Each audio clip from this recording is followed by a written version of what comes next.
There's no reason not to have a plan in case of a terrorist attack, Mom, if you're not home, Should we go to the neighbor's house?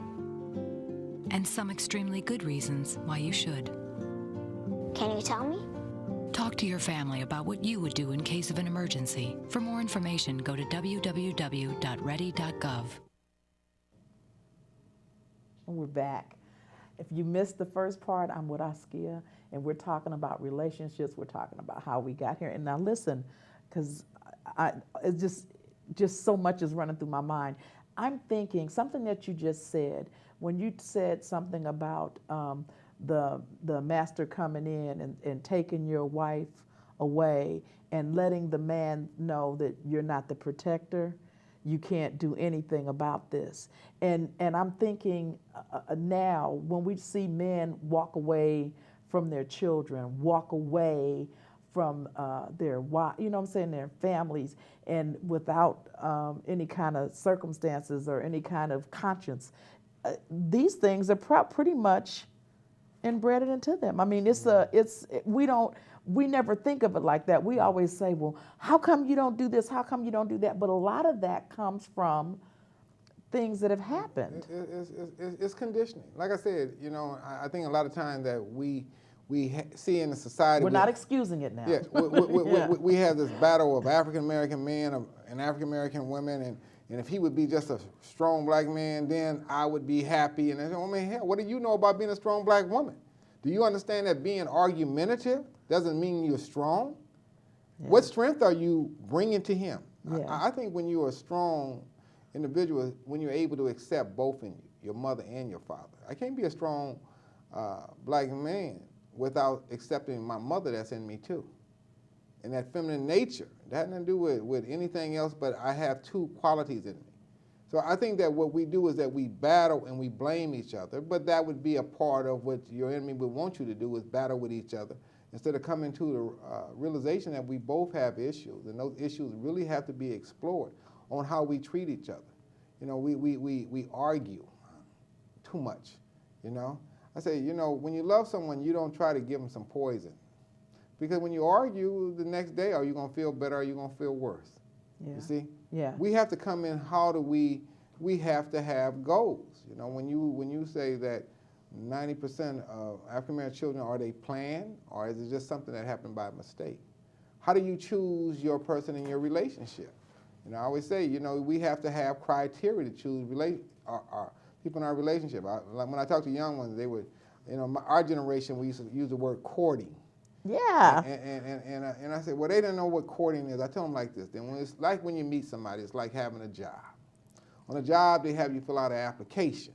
Yeah. What previous work you did, previous experience, what you do in your last job. Your personal application will know where your mama from, how you was raised, why'd you break up with that last person. After the job application, they put you on probation. They do a background check and make you take a blood test. And then they send you through orientation and training, and later on they give you a benefit package. Yeah. But if you meet somebody and you give up benefits with no probation, no application, no orientation, you're going to get an unskilled worker, and you're going to have a hell wanted sign. So first of all, what are you choosing in your life? Yeah. And why are you choosing this person? But we said they look good, the sex was good, and they got a job, and we think that was the only criteria to let somebody come into your life. You educate your child, send them to college for 4 to 6 years, and let them marry some stone fool you don't have no background on, and let them be a part of your family.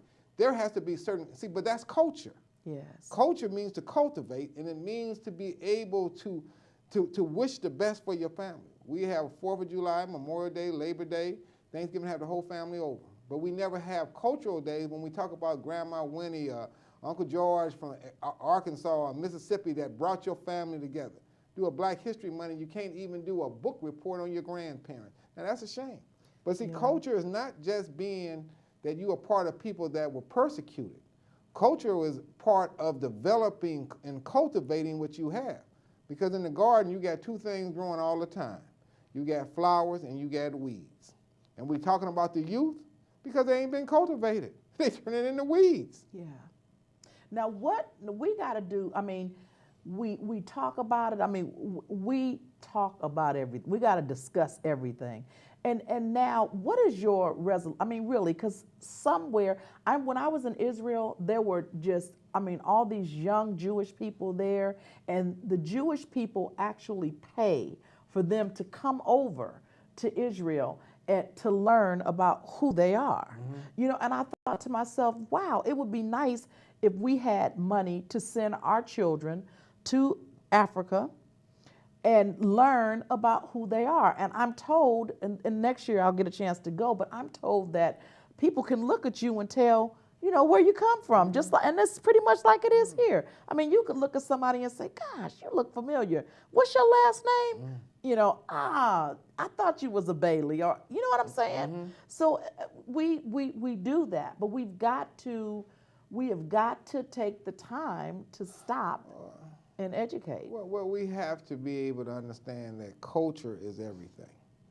Culture means that you start cultivating, you start putting things into function. That, you know, you could go to Africa, but a lot of times they get lost there too. Yeah. We can find one aspect that we are African Americans, and that's our heritage. And it's very important that we have that connection. We have to embrace what is great in us.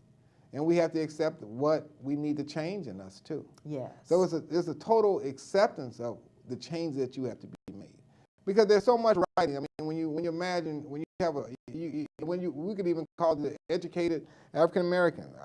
Sometimes I call it the Black Anglo-Saxons. That a lot of times when you start talking about Langston Hughes, you have no clue. You talk about Marcus Garvey, you have no clue. You know, we had an African American game show. We wouldn't have enough contestants to last for 3 weeks because no one wouldn't take the time to know Langston, Marcus Garvey, Du Bois. It's so much to the culture. Yes, absolutely. But see, a lot of times that we're scared to discuss things. There's a whole lot of reasons why we don't discuss and want to look back in our history. You know, a lot of it is. Why? Well, I mean, we could be as easy as this. You know, a lot of times African Americans start talking about, I want to start history. But when you start talking about African history, you might have to go back to Egypt. But in religion, we are taught that Egypt was a bad place. You see? Yes, yeah. So what happens is that we put limitations on how far we're getting ready to go, because religion tells us not to look at it from that aspect, because this is the truth, the word, and the light, and don't look at this other aspect of it. And we have to learn to accept, and even anything that I think that to become free, anything that the person that have tried to conquer you have to question anything that he gave you, no matter what it is. Yeah. You see? And that allows you to be free. But you have to be able to explore, look, examine, question. And that's biblical. Well, you have to do that. Yeah, it's biblical. I know that when I was in Israel, and I wanted to, because Egypt was just right next door, and I remember them saying, no, you know, it's a lot going on there, and if you go over there, you can. I'm thinking, are you kidding? I travel by myself all the time. What could happen? But they always throw up those barriers. I remember when I was young traveling by myself, I remember them saying, you can't do that, you gotta, and it's like, yes, I can. So there's a lot of things that we can do, and there's a lot of knowledge. It's a great big world out there, and I think that, like you said earlier, you know, we buy $60,000 cars, you know, and never been out of the country. Yeah. You know, you have to change. I mean, like I said, one thing, I've always been a student of our history, and there's just so much greatness. But then I can look at other people in a different light too. But I could accept me, and it doesn't mean I have to hate you. See, because it don't mean that I'm anti you because I'm pro me. Yeah. You see, and we have to throw that. If we say someone from a Jewish background, if they're very caught into their Jewish culture, we don't use the word militant, revolutionary, you know, radical.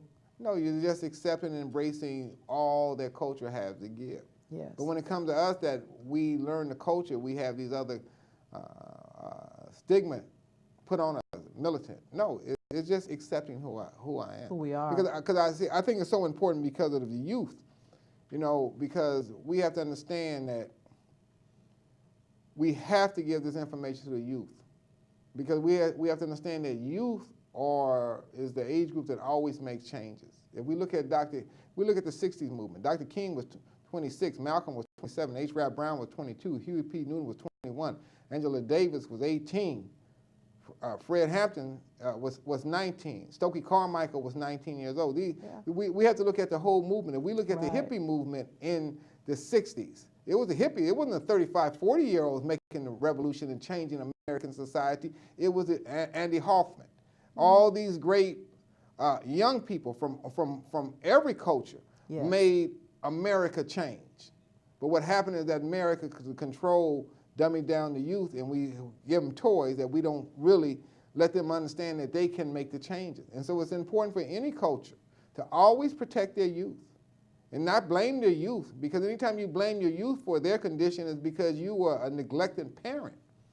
We become a neglected generation because we don't protect our youth, cultivate our youth, and we allow them to be where they are now. Now listen, can I get you, because you know what, all of this, that what we're talking about, we've discussed it and discussed it.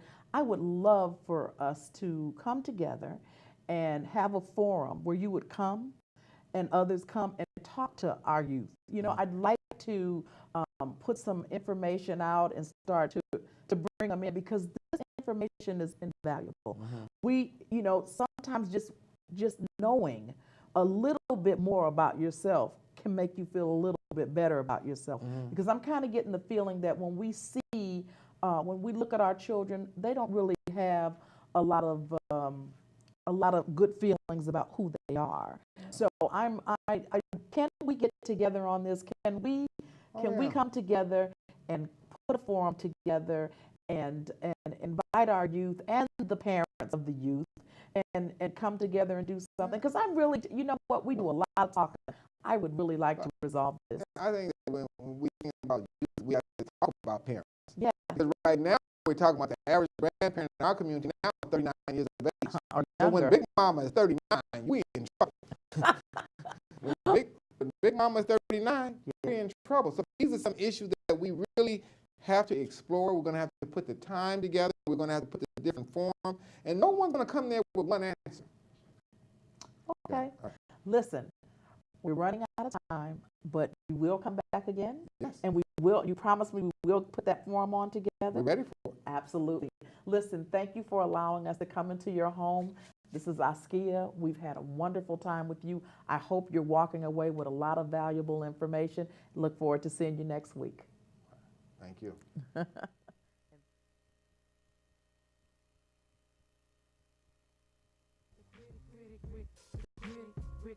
The critic, when she come into your place, yo, you best not forget it. She gon' tell you how it is, cause she's Rick the critic. When she all up in your city, yo, you best not forget it. Let you know if she like it and if she get with it. Let the whole world know and be the first to admit, you know, if it's good and if she dig it, cause she's Rick the critic. Rick the critic, Rick the critic, Rick the critic. She the first to admit it if she can't dig it, cause she's Rick the critic. Rick the critic, Rick the critic, Rick the critic, Rick the critic, Rick the critic, Rick the critic, Rick the critic, Rick the critic,